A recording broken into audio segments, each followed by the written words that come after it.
তো এত সুন্দর হতো না। এই মস্তিষ্ক চালাতে যে বিদ্যুৎ লাগে, এটাকে 2000 কোটি কিলো ওয়াট বিদ্যুৎ লাগে। একটা মস্তিষ্ক পুরো বাংলাদেশ চলে যাবে, আর কিছু বিদ্যুৎ বাইরের দেশে বিক্রি করে এই দেশ টাকা রোজগার করতে পারে।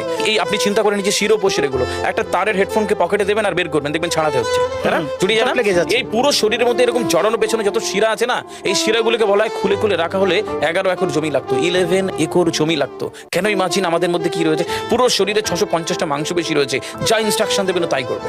আজকে একবার ভেবে না কাল একটা বাইক কিনবেন, হন্ডা কিনবেন, আপনি বাইরে বেরোবেন দেখবেন সব বাইকের দিকে নজর যাবে, এই বাইকটা ভালো, এটা সুন্দর, মাইলেজ ভালো, কোনটা ভালো, কি দেখবো। যতক্ষণ না কিনবেন মস্তিষ্ক আপনাকে ছাড়বে না, ও চিন্তা করতে থাকবে। ঠিক সেরকম একটা কমেন্ট যখন দিয়ে দেবেন, এই মস্তিষ্ক আপনাকে ওই কাজে এগিয়ে নিয়ে যাবে।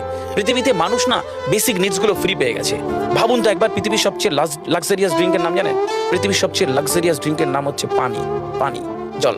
জল যদি 5000 টাকা লিটার কিনতে হতো, তাহলে মানব জাতি কয়দিন বাঁচতো? ফাইন। তো পৃথিবীর পানিকে ফ্রি করে দেওয়া হয়েছে।